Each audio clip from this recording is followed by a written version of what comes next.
इस वक्त हमारे दरमियान में पार्टी के जनरल सेक्रेटरी जनाब आफ्ताब अहमद साहब इंजीनियर मौजूद हैं। पार्टी के प्रभारी हैदराबाद से आए हुए इंजीनियर सरफराज साहब हैं और किशनगंज के प्रत्याशी हमारे अजीज़ी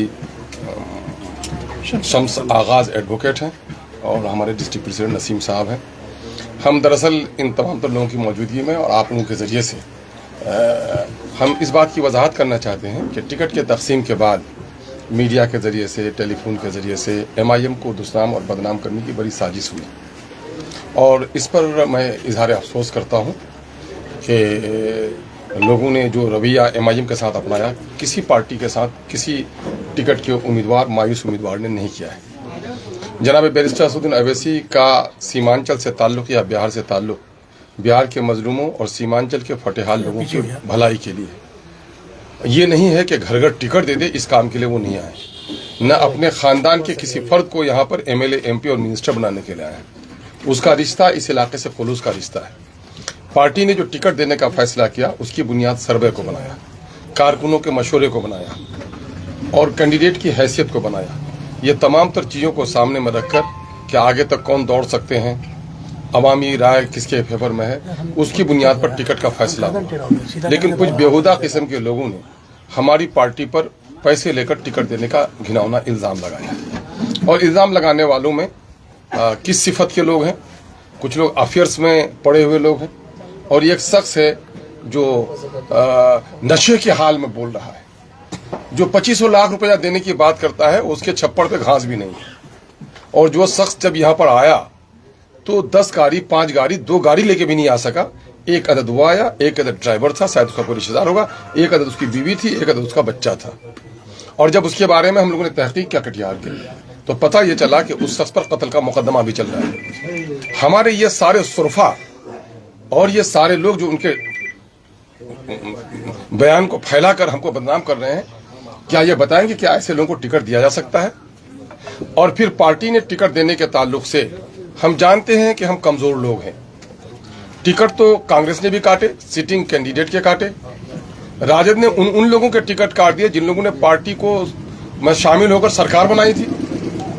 लेकिन किसी के अब्बा की मजाल भी हुई कि इन पार्टियों को गाली दे, उनके खिलाफ तबसरे करे। बीजेपी ने भी टिकट काटे, लेकिन बीजेपी के लड़के क्या सड़कों पर आकर किसी को गालियां दी? क्या बीजेपी के जो धर्मगुरु हैं वो कहीं मीडिया में आए? नहीं दिखे। तो मेरे भाई, हम लोग इस बात को मानते हैं कि मुसलमान पिछड़ा है और सीमांचल पिछड़ा है। ये सारे तमाशे दिखे तो सीमांचल में दिखे। और अफसोस है कि आवारा लड़के, ना समझ बच्चे, हमारे नादान बच्चे जिनको समझ नहीं है, हालांकि कई बच्चों ने जज्बात में उस दिन हम लोगों को गालियां दी, आके माफी मांगी। ये बच्चे, इनका कसूर नहीं है, लेकिन समझदार लोग जो डायरेक्टर इन चीफ थे इनके पीछे, उनके बारे में सोचिए कैसे कैसे लोग। सबसे ज्यादा बदनाम अगर मुझे किसी ने किया तो मेरे फैमिली के आदमी चचा असलम साहब ने किया। असलम साहब मेरे पास गए पटना, कहा मैं इलेक्शन लड़ना चाहता हूं। मैंने कहा आप इलेक्शन लड़ सकिएगा, आप इतना खर्च कर सकिएगा? कोचाधामन के इलेक्शन में बहुत ज्यादा खर्च होता है और मैं कोचाधामन नहीं लौट रहा हूं कि मेरे पास पैसे नहीं है, और वहां लड़ने की आप हिम्मत कर रहे हैं? तो भाई जमीन आप बनाइए, अगर आपकी सलाहियत होगी, लोग आपको चाहेंगे तो आपको हम लोग टिकट देंगे। सर्वे करवाया हमने, कम से कम हर पंचायत के कारकुनों से उनके बारे में पूछगछ की, तो पता ये चला कि हजरत की हालत अच्छी नहीं है। और जहां तक मैं उनको जानता हूं, उनको इलेक्शन लड़ने की सलाहियत भी नहीं है। आइए सर, सब बैठिए, सलाहियत भी नहीं है उसको। अरे पंचायत में आप हार गए थे, मुखिया संघ के अध्यक्ष भी थे, ज्यादातर कोचाधामन में जानते थे मुखिया, और उस तरह के आम आवाम नहीं जानती थी आपको। आप जो लोगों के दरमियान में फिरे, आपके रफ्तार में वो 10 किलोमीटर से 40 किलोमीटर, 50 किलोमीटर आपकी जो गाड़ी दौड़ी, वो MIM के घोड़े पर सवार होने के नतीजे में, और उसकी रफ्तार और दोगुनी हो गई जब आपने जाकर कहा कि मैं अख्तर ईमान का चचा हूं। तो हर जगह हमारे कारकुनों ने उसका खैर मकदम किया। ये गलतफहमी हो गई उनको कि मैं बहुत पॉपुलर नेता हूं। जब अवामी सर्वे किया तो उनकी हालत अच्छी नहीं थी। फिर हम लोगों ने यह किया कि सारे कैंडिडेट से हम लोगों ने कस्में खिलाई थी जिस पर लोग तबसरे करते थे। हम लोगों ने कहा कस्में इसलिए भी खिलाता हूं कि कुछ लोगों के चाल चलन अच्छे नहीं है, कल क्या बोलेंगे, और कस्में इसलिए भी खिलाता हूं कि ताकि जीत के जाए तो असेंबली में कसम खाने में इसको आसानी हो। कुछ उलमा सवाल उठाते थे कि कस्में क्यों खिलाते हैं, तो मैंने उनको याद दिलाया कि मौलाना असराउल्लाह कासमी साहब रहमतुल्लाह अलैह और मौलाना बदरुद्दीन अजमल साहब से बड़े आलिम आप नहीं हैं, वो भी जाकर वहां कसम खाए थे। इस्लाम में कसम खाने की और कसम को तोड़ने के सिलसिले में शरई हुक्म मौजूद है। और कस्में खाने के बाद कस्में तोड़े। असलम साहब ने कस्में खाई और कसम खाने के बाद उसने कसम को तोड़ा। उसने वादा किया था, एक बार तो कसम खाई, उसने ओथ लिया पार्टी के उम्मीदवार होने की हैसियत से, और फिर उसको बिरादर जनाब अब सादिक समदानी साहब बड़े भाई हमारे हैं, उनको लेकर आए वो, और उन्होंने कहा कि साहब हम दोनों में से किसी को टिकट मिल जाए कोई फर्क नहीं पड़ेगा, हम लोग एक दूसरे का साथ देंगे। मैं यूं ही ऑफिस में निकल रहा था, देखते हैं कि भाई मुखिया साहिब साहब सरवर के अब्बा वो आ गए और उनका हाथ पकड़ के लेके आए चचा असलम साहब, और मुझको कमरे में लेके गए, जरूरी बात करनी है। और मुखिया जी ने कहा कि यही हमको लेके आए हैं। भाई क्यों लेके आए हैं? बोले आपको ये कहने के लिए आए हैं कि हम दोनों में से, चाहे सरवर को दीजिए हमको दीजिए, हम दोनों में से किसी को टिकट दीजिए, हम उसका साथ देंगे एक दूसरे का। मैंने कहा यह बात सही बोल रहे हैं आप? बोले सही। मैंने लड़के को बुलाया, आओ जी अंदर आओ। मैंने कहा बोलिएगा मोबाइल के सामने में, मोबाइल के सामने में। फिर अल्लाह के हवाले से उसने खुद ही इकरार किया। क्या इतने कस्में खाने के बाद उस आदमी का जो तरीका रहा है, मुझको गालियां देते, मैं दरवाजे पर जाता मुझ पर जूते फेंक देते आप, लेकिन मेरे साथ जो आपने बदसलूकी की है, क्या एक कोई शरीफुल नफ्स इंसान ऐसा कर सकता है? मेरे मरहूम वालिदैन तक को आपने नहीं बख्शा। गांव के उन नादान बच्चों को आपने चंद पैसे देकर फुसलाकर बहलाकर मुझको गालियां दिलवाई। क्या टेना मेरा घर नहीं है? मेरे बाप दादा की कब्रें तुम उजाड़ कर फेंक दोगे? ये सख्त है तुम्हारे दरमियान में? और आपकी हैसियत क्या रही है?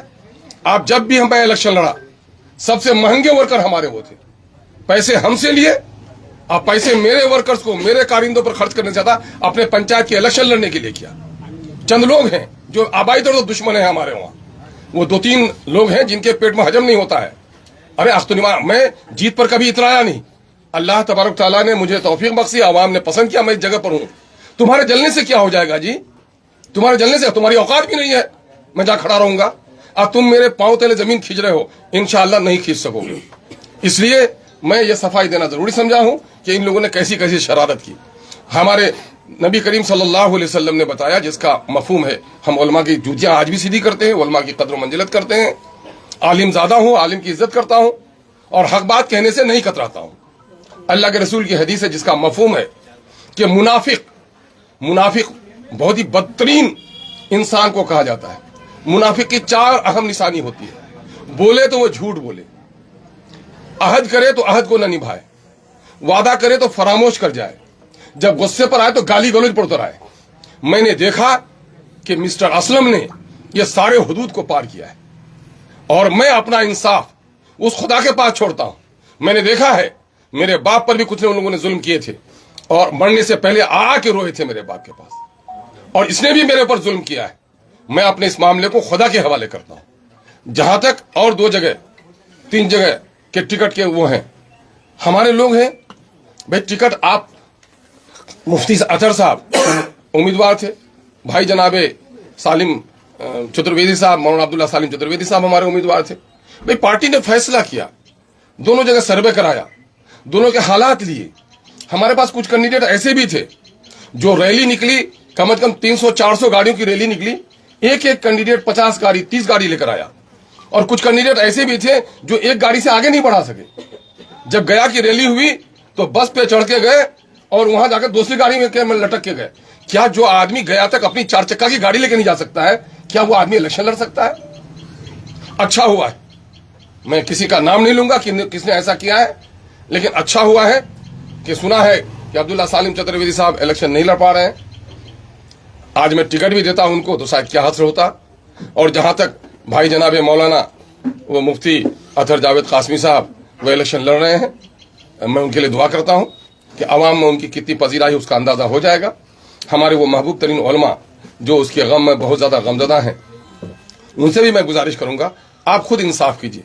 आप आलिम दीन हैं, क्या कसम खाने और कसम के तोड़ने का आम आदमियों को कितनी आप रजील कहते, लेकिन आपके बिरादरी ने कस्में खाकर कस्में तोड़ी हैं, तो जरा उसको भी रखिए। और दूसरी बात, हम अपने दीनी हजरात से, उलमा हजरात से कहूंगा, जरा दिल पर हाथ रखकर सोचिए, बीजेपी के लोगों के टिकट कटे कि नहीं कटे? सबसे ज्यादा इस वक्त आज दलील कोई कौम है तो मुसलमान है, सबसे ज्यादा बदहाल अगर कोई है तो सीमांचल के पट्टी के लोग हैं। लेकिन आपने गौर किया क्यों है ऐसे? हमारे अखिलेश सिंह साहब थे, वो बेचारे हमारे एमपी का इलेक्शन लड़े, एमएलए का टिकट उनको नहीं दिए, लेकिन एक लफ्ज नहीं कहा। नरकटियागंज से हमारे उम्मीदवार आज 1 साल से पार्टी को सींच रहे थे। जब उनको कहा कि हुक्म है सदर साहब का कि वहां पार्टी इलेक्शन नहीं लड़ेगी, उसने यही कहा मेरे सदर का जो हुक्म है मैं सर आंखों पर करता हूं, मुझे कोई गम नहीं है। पार्टी के लिए कोई चंदे की जरूरत पड़ेगी तो मैं दूंगा। कहा कि नहीं, सलामत रखिए, जहां इलेक्शन लड़ेंगे लोग वहां जाकर काम कीजिए। लेकिन जो तूफान बदतमीजी यहां एमआईएम के हवाले से लड़कों ने की और दीनी अहबाब ने की, आपने देखा बीजेपी के लोगों ने की। कुव्वत फिक्र अमल पहले फना होती है, तब किसी कौम के शौकत पे सवाल आता है। हमारे बच्चों के अखलाक बिगाड़े आपने, लोगों का मिजाज आप बिगाड़ रहे हैं। ये इस बात की दलील है कि हमारे बहुत सारे लोगों के दरमियान में अभी सियासी संजीदगी नहीं आई है। मैं ऐसे लोगों के लिए सियासी संजीदगी की दुआ करता हूं। और मैं ये भी कहता हूं, कल मुझे एक दीनदार शख्स का खत देखने को मिला और उसने कहा कि करोड़ों के चेक अख्तरुल ईमान को दिखाया गया। खुदा शाहिद है कि मैंने चेक भी नहीं देखा और चेक के ताल्लुक से कोई बात भी नहीं सुना। किसी इंसान के झूठा होने के लिए ये काफी है। मुस्लिम इंसानियत ने कहा कि वो किसी की सुनी हुई बात दोहरा दे और चे जाए कि कोई आम आदमी ये बात कहे। अगर कोई एक दीनी शख्सियत इस तरह की बात करता है तो ये तो और भी लायक और सदमे की बात है। भाइयों, चूंकि मैं इस बहस को आगे नहीं बढ़ाना चाहता, आप लोग पूछ रहे थे क्या है पैसे का मामला, क्या हूं, क्या टिकट कटा, लोग कह रहे थे, तो मैं समझता हूं कि मैं शुरू और आखिरी बार ये सफाई पेश कर देता हूं और बाकी अपने ऊपर वाले पर छोड़ता हूं कि ऊपर वाला तू ही इंसाफ कर। जो झूठ इल्जाम लगाएंगे उसकी सजा तुझसे बेहतर कोई नहीं दे सकता है। और जहां तक सब्र करने का ताल्लुक है, मैं सब्र करूंगा ऐसे मौके पर, क्योंकि मैं जानता हूं मैं जिस कौम के पैर के कांटे निकालने के आया हूं उसको नादानी है। वो कौम, उसके कांटे निकाल रहा हूं। बाप दादा ने वोट दिए कांग्रेस को, कभी अपना हक मांग सके, राजद को जाकर के वोट दिया, कभी अपना हक मांग सके। सीमांचल में आज अवैसी साहब ने आकर यहाँ के नौजवानों को हौसला दिया है, जबान खोली है। और आज सीमांचल में एमआईएम का एक अकलौता एमएलए रहते हुए मैंने अमोर बैसा की जो खिदमत की है वो सबके सामने में है। और आज जो कुछ भी कर रहा हूं पूरे बिहार में, मुसलमानों पर, दलितों पर जुल्म हो तो आज सबसे पहले कोई आवाज उठाता है तो उसका नाम एमआईएम है, उसका नाम अख्तरुल ईमान है। सनोबर जली क्या तुम्हारी बेटी नहीं थी? गुलनाज को मारा गया, तुम्हारी बहन नहीं थी? मदरसा अजीजिया को जला गया, क्या तुमको उससे अकीदत नहीं थी? उसकी आवाज इन पार्टियों में से कोई नहीं उठा सका। अगर उठाया तो अख्तरुल ईमान ने उठाया। सीमांचल में बसने वाले हिंदू मुस्लिम सारे लोग कान खोलकर सुन लें, सीमांचल का पर कैपिटा इनकम कम है, सबसे ज्यादा सरकारी काम कम यहां पर हो रहा है। सीमांचल की लड़ाई स्पेशल डेवलपमेंट काउंसिल की बात अगर कोई करता है तो एमआईएम करती है। अलीगढ़ की लड़ाई हो या हिंदुस्तान में उठने वाली दूसरी एंटी मुस्लिम जो मसाइल हो, उसकी तहरीक अख्तरुल ईमान ने हमेशा अगुवाई की है। इसके लिए मैं आवाम का शुक्रगुजार हूं। मैं उन तमाम लोगों का जो सीमांचल में बसने वाले हैं बिहार में, जिनकी दुआएं मुझको मिली हैं, जिन्होंने मुझको जर्रे से उठाकर ऊपर तक मुझको पहुंचाया है, वो उन तमाम लोगों का मैं शुक्रगुजार हूं। और मैं अपनी बात को ही सर, आपके ऊपर जब आरोप लग रहा था भाजपा की बात करें, क्या लड़ा कि भाजपा अच्छी पार्टी है? आप नहीं, मैं ये कह रहा हूं कि वो पार्टी रूल कर रही है। रूल कर रही तो कितनी डिसिप्लिन है। अरे डाकू भी डिसिप्लिन होता है, अपने गैंग लीडर को ओबे करता है। मैं उसके डिसिप्लिन की बात करता हूं कि वो कितने डिसिप्लिन है कि आज सरकार उनकी है और उनकी टिकट काटी जाती है, उनके लड़के नहीं कूद रहे हैं और ये भिखमंगे कूद रहे हैं। ये देखो, इसके माने ये है खाली बर्तन बचता ज्यादा है। आपने इल्जाम ये लग रहा है कि आपने एक एक विधानसभा सीट में 5-5 लोगों को उम्मीदें दी और सब लोगों से खर्चे करवाए। अगर एक को ही उम्मीदवार बनाना था तो सब पे आपने क्यों उम्मीदें दी? बड़ी अच्छी बात कही। आप सहाफी हैं और ईमानदार सहाफी होने का आपको दलील पेश करना चाहिए। पेशानी पर आपके काले धब्बे भी हैं, वो चमक है वो नूरानी।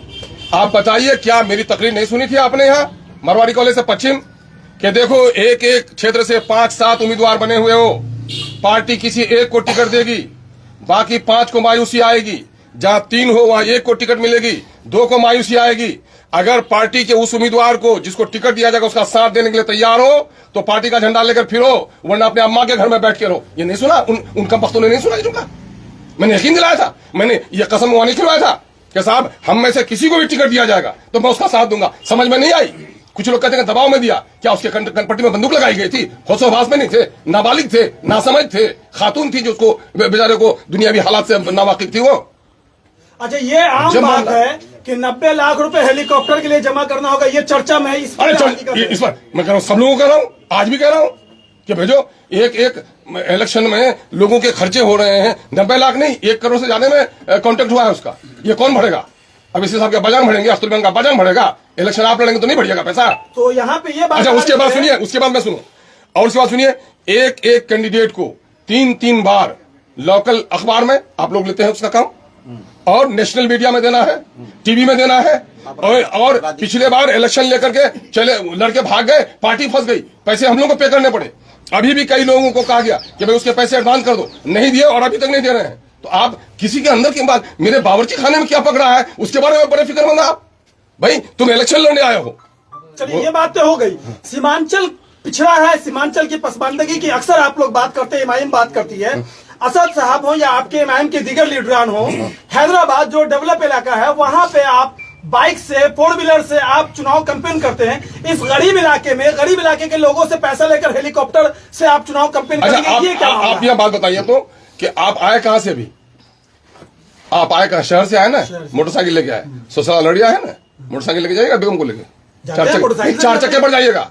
अरे 4 चक्के पर जाइएगा, और यहां से बम्बई जाइएगा तो हवाई जहाज पर जाइएगा। ये बात बताइए, 10 दिन का कलील वक्फा है मेन कैंपेन का, और हमारे 30 कैंडिडेट हैं, 29 रह गए हमारे। तो इन कैंडिडेट के दरमियान में सारे इलाके का दौरा करना ये पॉसिबल है उस नेता के लिए? पॉसिबल है कि अकले सलीम रखने वाला कोई दीवाना तो ये बोल सकता है। और जहां तक अकले सलीम रखने वाला कोई दीवाना जिसको मालूम नहीं है जोग्राफिया, वो जोग्राफिया पढ़ ले कि पूरे पार्लियामेंट इलेक्शन में, असेंबली इलेक्शन जो लड़ती है हैदराबाद में पार्टी, वो 40 किलोमीटर के रेडियस में लड़ती है। और यहाँ 3 मैंने अगर लंबाई चौड़ाई जोड़िएगा तो कम से कम 2000 किलोमीटर का सफर हमको तय करना पड़ेगा। तो अगर उसको अकल नहीं है कि 40 किलोमीटर की दूरी तय करना और 2000 किलोमीटर की दूरी तय करना, तो उसके अकल पर अल्लाह वो करे, रहमत नाजिल फरमाए। अध्यक्ष जी, आपने कहा कि कोचा धामन में चुनाव लड़ने में काफी खर्च होता है, ज्यादा वो करते हैं, रैलियां बहुत ज्यादा निकलती हैं। अब मुमकिन है जो बात आप कह रहे हैं उस बात से भी इनकार किया जा सकता है क्या? वो हर जगह का मामला है, कोई कोचाधामन का मामला नहीं है। कोचाधामन में हमारे कुछ धनपशु लोग हैं, धनपशु लोगों ने दौलत की ऐसी नुमाइश कर दी है कि जिससे आम लोगों का खड़ा रहना मुश्किल हो गया है। आप नहीं देखते लुटेरे लोगों ने कैसे पैसे खर्च किए? आप नहीं देखते धनपशुओं ने कैसे कैसे पैसे खर्च किए? तो ये बात आप लोग, इससे बड़ा गाँव कौन होगा आपका? अच्छा, एक आखिरी सवाल अख्तर साहब हमारी तरफ से। नहीं, अल्लाह हयात बख्शे, आपसे सवाल नहीं। अभी के प्रेस कॉन्फ्रेंस के ताल्लुक से अभी आपसे आखिरी सवाल, बाकी और साथी लोग भी करेंगे। तो मेरा सवाल ये है कि जब आप 5 उम्मीदवारों को आपने उम्मीद दी है, तो आपको अगर टिकट ही देना और इखलास के साथ कि अगर पैसे का खेला नहीं और जो इल्जामात है वो बेबुनियाद है, तो ऐसी हालत में कुरानंदाजी आपने क्यों नहीं करवाई? कुरानंदाजी क्यों करवाएंगे? कुरानंदाजी उस वक्त करता है आदमी जब सस्पिशन हो। 2 बराबर नंबर लेकर आए तो आगे की सीट में कैसे बैठा जाए? कुरानंदाजी कर लीजिए। 2 बीबी है, दोनों को सफर में ले आने के तैयार है, किसी एक का सीट है तो कुरानंदाजी करिए, जिसका नाम हो उसको लेके जाइए। कुरानंदाजी में ये नहीं होता है जो लड़का 30 नंबर लेके आया है, जो लड़का 75 नंबर लेके आया, कुरानंदाजी करके उसका रिजल्ट तय कीजिए, ये अकलमंदी नहीं है। सर, बिहार विधानसभा चुनाव में सर हम लोग को भी पूछने दीजिए। आम लोगों की हैसियत नहीं, सुनिए, आम लोग ऐसे नहीं, यही तकाजा इंसाफ है कि इम्तिहान में 5 आदमी शरीक होगा, जिसका नंबर ज्यादा आएगा वो फर्स्ट डिवीजन का लाएगा। सर हम लोग आप तो टीचर होते तो बच्चों को फर्स्ट आते भाई। सर, बिहार विधानसभा चुनाव में अब नॉमिनेशन खत्म हो चुका है, चुनाव में सर किस स्तर पे आप जाएंगे, आप कहां तक किस तरह कैंपेनिंग होगा, असद साहब कब आएंगे? सर भाई असद साहब हम समझते हैं कि जल्दी आ जाएंगे, 27-28 तक इंशाल्लाह आ जाएंगे, आपका टीआरपी बढ़ जाएगा। और जहां तक जो दूसरे लोग कर रहे हैं हम तो उतना नहीं कर सकेंगे भाई, लेकिन हमारे पास जो सीमित संसाधन है इंशाल्लाह हम उससे पूरी मजबूती से तबारा करेंगे। चुनावी बिसात भी चुकी है सर, चुनावी बिसात भी चुकी है। सर अपने आप को कहाँ पाते हैं एनडीए और महागठबंधन के बीच? मैं उन लोगों को इस वक्त नहीं देख रहा हूँ। मेरे जितने कैंडिडेट हैं वो कैंडिडेट जीते, मैं उसको देख रहा हूँ, और मेरे कैंडिडेट की पोजीशन अल्हम्दुलिल्लाह बहुत अच्छी है। मेरे कैंडिडेट की पोजीशन बहुत अच्छी है, मैंने जहां भी दिया है चुनकर फटक कर जमीन दिया है। हाँ, और इसलिए मैं पुरुमीद है। मैं आपके माध्यम से, मैं किशनगंज में हमारे चारों जगह कैंडिडेट खड़े हैं, मैं यहाँ की आवाम से गुजारिश करता हूँ कि हमारे कैंडिडेट का आप साथ दीजिए। सर एक आपकी बातों से लग रहा है कि जो धन से संपन्न है उन्हीं को आप टिकट देंगे। नहीं, लेकिन बीजेपी ऐसे सुनिए, धन से संपन्न में कहाँ से जुमला निकाला आपने? नहीं, आपकी बातों से मैंने उसको समझाने में कहा कि यहाँ पर पैसे बहुत खर्च करते हैं, जायज पैसा जो खर्च होता है वो भी आपके पास नहीं है। बीजेपी ने वीणा देवी को कोचाधामन से उठाया, जिनके पास 500 रुपया नहीं कि वो पटना जा सके, उसे लोगों को कैंडिडेट बनाया। लेकिन आपने बीजेपी के करप्शन से ज्यादा आप वाकिफ है क्या? बीजेपी कितना पैसा अपने कैंडिडेट पर खर्च करती है? हमारा 10 कैंडिडेट पर जितना पैसा खर्चा होगा उतना बिना देवी पर खर्चा करेगी। उनको कैंडिडेट का कोई लेना देना नहीं है, वहां तो आता है ऊपर से पैसा आता है, थैले बरसते हैं उनके लिए। अरे आप नहीं देखा सारी चीजें महंगी हो गई, बीजेपी से जो लोग हुए कहाँ चले गए आज? मोदी ने किन किन को कहा आगे बढ़ा दिया आपने नहीं देखा? 10 रुपए का आदमी को 10 करोड़ का आदमी बना दिया। अरे आपके में जो कार्यकर्ता है उनको टिकट नहीं मिलेगा, जितना भी झंडा डोले वो। आपको खबर नहीं है कि हमारे मैक्सिमम कार्यकर्ता ही को टिकट मिला दी गई है। आपके पुराने कार्यकर्ता अररिया के राशिद अनवर जी, उनका इल्जाम है कि हम ही शुरू से थे, लेकिन लास्ट वक्त किसी और नहीं, आप शुरू से थे, लेकिन आप 8,000 से वोट नहीं ला सके। पिछले दिनों में आपने जो कारकर्दगी भी की थी वो बहुत बेहतरीन कारकर्दगी नहीं थी, तो पार्टी ने, और फिर आपसे लिखा भी लिया था कि पार्टी को इख्तियार कुल हासिल होगा जिसको टिकट दे। आपने उसको हाँ कहा था, और ये सारी पार्टियों में है कि एट द 11th आवर पार्टियों को कुछ फैसले ऐसे लेने पड़ते हैं जो पार्टी के मुफाद में बेहतर हो। आप लोगों में से किसी की जबान नहीं खुलती कि उनसे पूछे कि कसम खाए दो तो तुम किसी को टिकट दे देंगे, साथ दे देंगे। ये क्या पूछ पाते हैं आप लोग? नहीं तो देखा मीडिया में, अगर ईमानदार मीडिया वाले हैं तो पूछे उनसे कि कस्में खाए थे, कस्में क्यों तोड़े? हमने पूछा। अरे गरीब की मोग सबकी भोज, गरीब की बीवी सबकी भाभी। जो कोई पूछेगा जाके पूछे, लालू परिवार से पूछे कि उस दिन पकड़ के रखे, तीनों को लेकर हुकूमत बनाए थे, किन तीनों का टिकट काट दिए। हिम्मत नहीं होगी आपके ऊपर वालों को भी।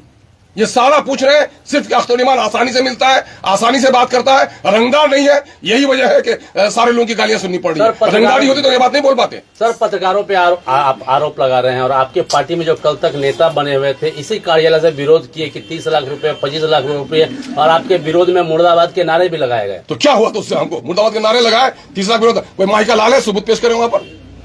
हम भी आपको कहेंगे कि पीके आप आए हैं, मतलब आप सब जो हिला रहे हैं, बोलते हुए हिला रहे हैं, मैं कहूंगा पीके आए हैं, तो बड़े लगाना पड़ेगा ना भाई। लगाए, वो सबूत पेश करें।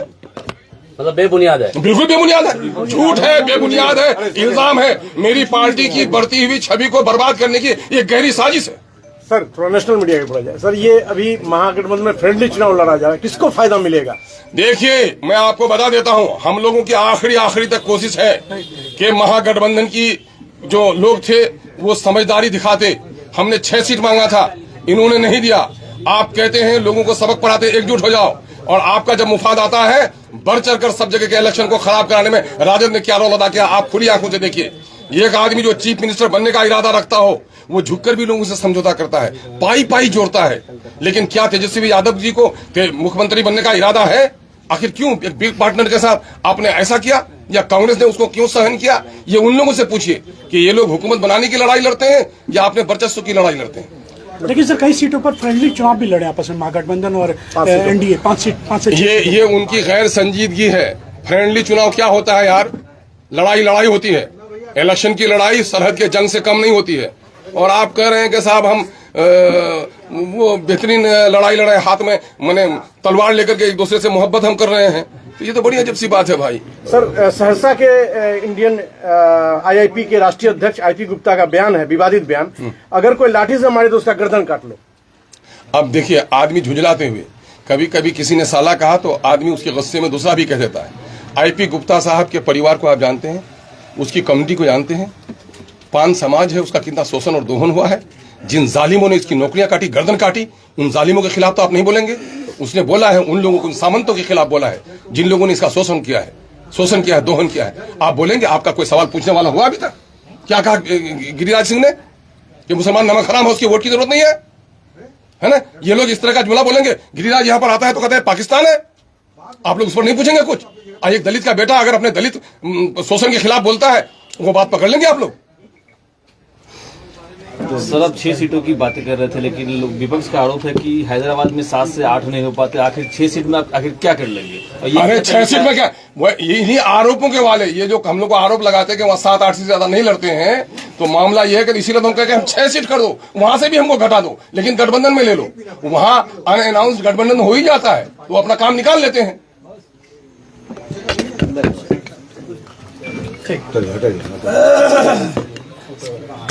हमारे